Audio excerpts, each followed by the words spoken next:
दरिया मां कैनाल कढण खिलाफ़ धरती दड़ी मुसलसल सरापा एहतजाज। मोरे में सुजाग बार तहरीक पारां सिंधु मां कैनाल कढण खिलाफ़ एहतजाजी मुज़ाहिरो। अॻवाननि जो चवणु आहे त सिंधु दरिया मां कैनाल कढण सिंध जी ज़िंदगी ऐं मौत जो मसइलो आहे। हुकुमराननि खे कैनाल कढण जो फ़ैसिलो वापसि वठणो पवंदो।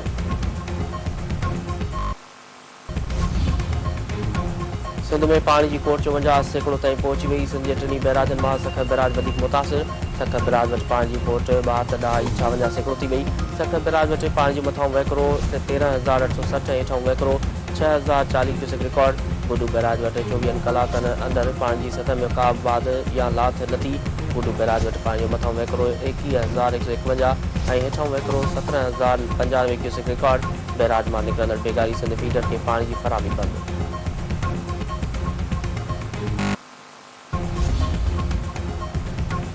पाकिस्तान समेत सॼी दुनिया में पाणी जो आलमी ॾींहुं मल्हाए पियो वञे। पाणी जी खोट खे मोड़ ॾींदड़ मुल्क इन जी लिस्ट में पाकिस्तान 3 नंबर ते अची वियो। हालतूं उहे रहियूं त पाकिस्तान साल जी आख़िर ताईं पाणी जी मुकमल खोट वारो मुल्क बणिजी वेंदो।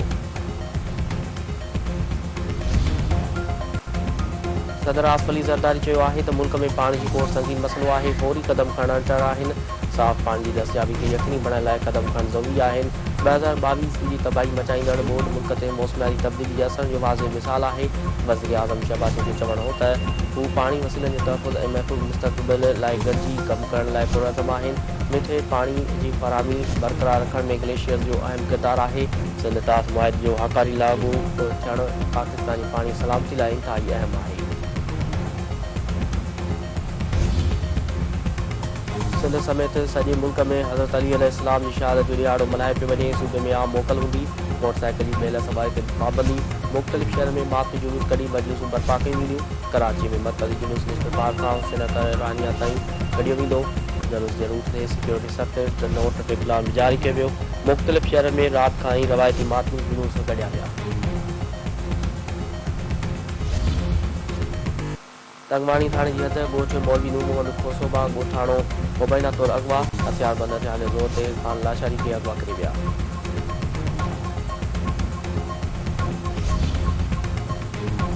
मथे जी भरिसां पुलिस मुबैना मुक़ाबले दौरान हिकु ॾुहारी खे मारण जी दावा। पुलिस जो चवणु आहे त शरलाड़े वटि सखर लाटकाणो रोड ते ॾुहारियुनि सां मुक़ाबिलो थी पियो।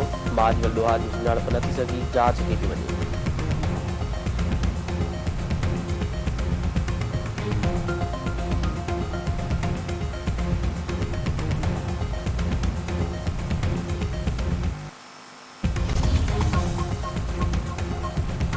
सलामती काउंसिल खे गज़ा में इसराइली बराई ख़िलाफ़ फ़ैसिलाइतो क़दम खणणो पवंदो। इसराइल गज़ा में जारी नस्लकशी खे ओलहंदे किनारे ते पकड़े छॾियो आहे।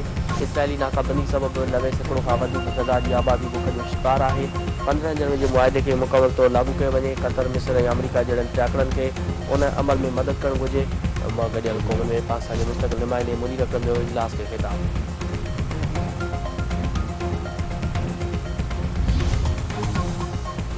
अफ्रीकी मुल्क नाइजर में मस्जिद ते दहशतगर्द हमलो। 44 ॼणा मारिजी विया, 13 ज़ख़्मी। नाइजर हुकूमत पारां मुल्क में 3 ॾींहं सोग जो ऐलान। नाइजर गुरू वज़ारत मूजिबि दहशतगर्दनि हमलो मंझंदि उन वक़्तु कयो जॾहिं नमाज़ पढ़ी रही हुई। हमलो कंदड़नि बाज़ार ऐं घरनि खे बि बाहि